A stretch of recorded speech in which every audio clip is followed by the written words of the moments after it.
Assalamualaikum warahmatullahi wabarakatuh. Saya Ratna Sinta Stianingrum, mahasiswa D3 Kebidanan Stikus Muhammadiyah Gombong. Di sini saya akan membahas tentang studi kasus kegawat daruratan dasar. Untuk kasusnya yaitu Nyonya Kasih usia 23 tahun, P2A0 telah Anda tolong persalinannya 1 jam yang lalu.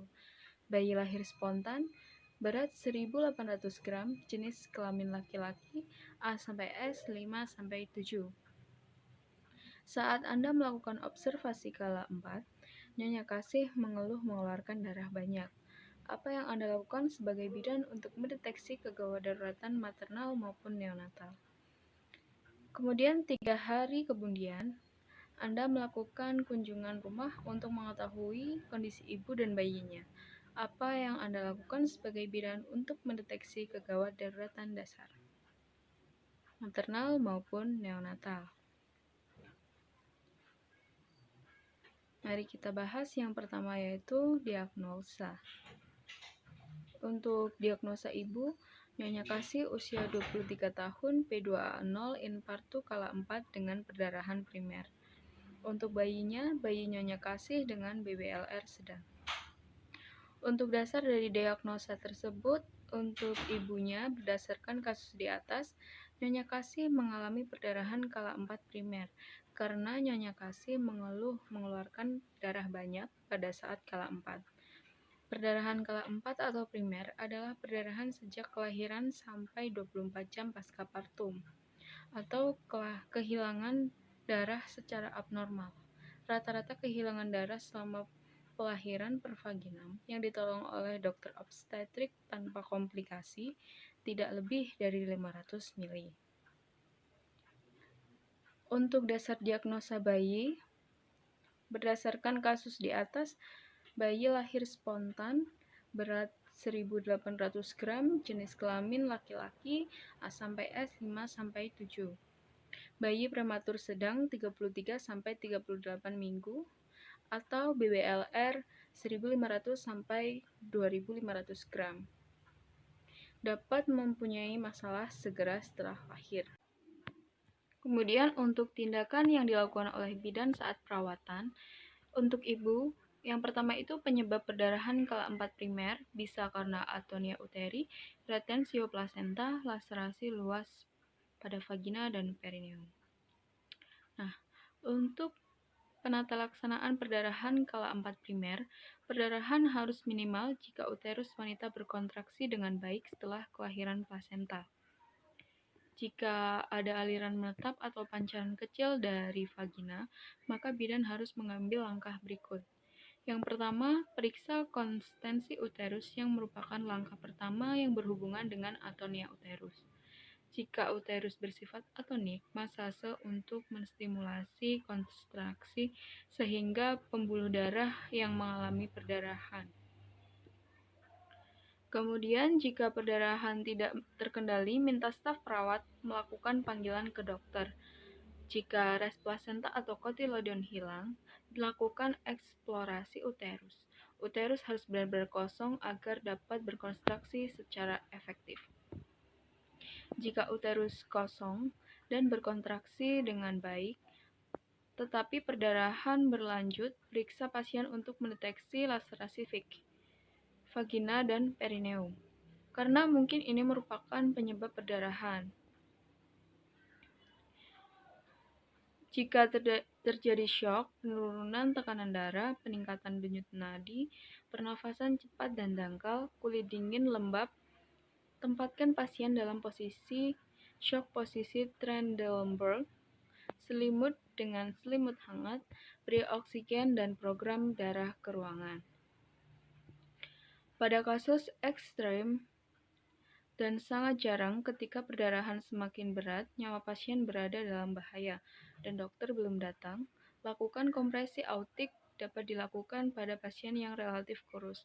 Kompresi aorta per abdomen terhadap tulang belakang. Kemudian untuk bayi, yang pertama penata laksanaan untuk neonatus dengan BBLR. Bayi prematur sedang BBLR, bayi prematur sedang 33 sampai 38 minggu atau BBLR 1.500 sampai 2.500 gram dapat mempunyai masalah segera setelah lahir.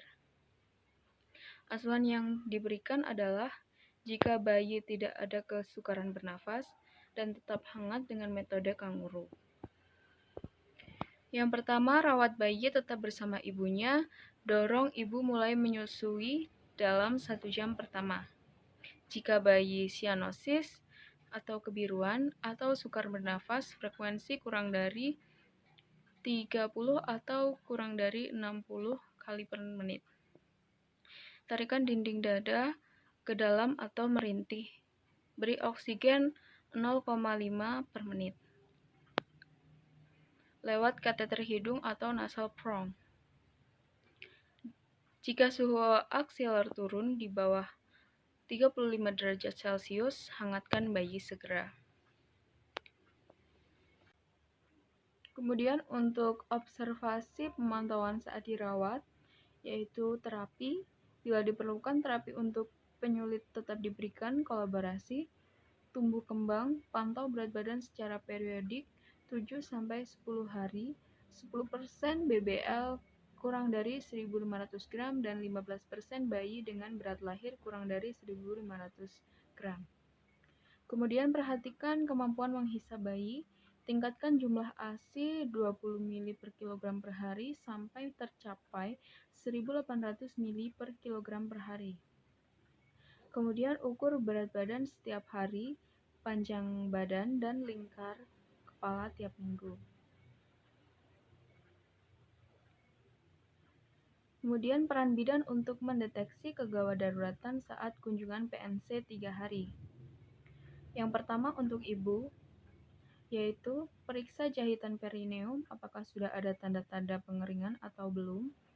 Kemudian periksa warna lohea, normalnya berwarna merah muda. Periksa volume lohea yang keluar, palpasi abdomen untuk mengecek kontraksi TFU apakah teraba tegang atau tidak. Kemudian palpasi abdomen untuk mengukur tinggi fundus uteri, normalnya 3 cm di bawah pusat. Memberikan penkes kepada ibu tentang gizi untuk mempercepat pengeringan jahitan dan mengembalikan stamina ibu. Menyarankan ibu untuk lebih intensif dalam menyusui anaknya. Kemudian mengajari ibu teknik metode kanguru untuk mengetahui denyut jantung, pernafasan bayi lebih teratur dan suhu lebih hangat, sehingga mencegah hipotermi, memudahkan pemberian ASI, tidur bayi lebih nyenyak, lama di dekat ibu, kenaikan BB-nya menjadi lebih cepat. Kemudian untuk bayi, yang pertama, mengetahui perkembangan bayi dan mencegah atau mengurangi kemungkinan komplikasi setelah pulang sesudah hari ke-2, ke-10, ke-20, ke-30, dilanjutkan setiap bulan.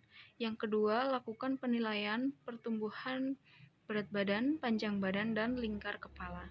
Yang ketiga, tes perkembangan, Denver Development Screening Test DDST, awasi adanya kelainan bawaan. Kemudian untuk SOP metode kanguru, yang pertama yaitu perawatannya, baju kanguru, baju hangat, baju pasien, BH, baskom, waslap. Untuk bayi, popok, kaos kaki, bedong, tempat cuci tangan, sabun cuci tangan, alat tulis, bak instrumen, sarung tangan, handuk. Untuk prosedurnya, sikap dan perilaku bisa dibaca sendiri. Nah, untuk metode kanguru itu sendiri, yaitu menjelaskan manfaat metode kanguru, denyut jantung nadi, pernafasan bayi lebih teratur, dan suhu lebih hangat, sehingga mencegah hipotermi. Kemudian memudahkan pemberian ASI, tidur bayi lebih nyenyak, lama di dekat ibu, sehingga kenaikan berat badan bayi lebih cepat. Kemudian mencuci tangan dengan bersih secara prosedural, menyiapkan baju kanguru yang hangat, menyiapkan bayi dengan pemakaian tutup kepala, kaos kaki, dan popok yang diberi alas, pampers, untuk mencegah basah karena air kencing. Kemudian memasukkan bayi ke dalam kantung kanguru dengan hati-hati, membantu melepaskan baju dan BH, membersihkan daerah dada dan perut ibu dengan air hangat. Menaikkan baju kanguru pada ibu dari lengan kanan, kemudian lengan kiri, lalu baju disilangkan dan dikancingkan. Bagian bawah baju diikat dengan pengikat baju dengan simpul mati. Kemudian memposisikan bayi tegak di tengah payudara dan sedikit ekstensi. Memposisikan bayi seperti posisi katak dengan tangan fleksi. Memakaikan baju luar ibu dan mengancingkan atau mengikat baju luar ibu. Mengajari ibu memonitor bayi, pernafasan, suhu, dan gerakan bayi. Kemudian mengajukan ibu tetap menyusui bayinya 1-2 jam sekali. Memberikan kesempatan klien bertanya, mencuci tangan, melakukan evaluasi terlebih dahulu, kemudian cuci tangan. Terima kasih, sekian yang dapat saya sampaikan. Wassalamualaikum warahmatullahi wabarakatuh.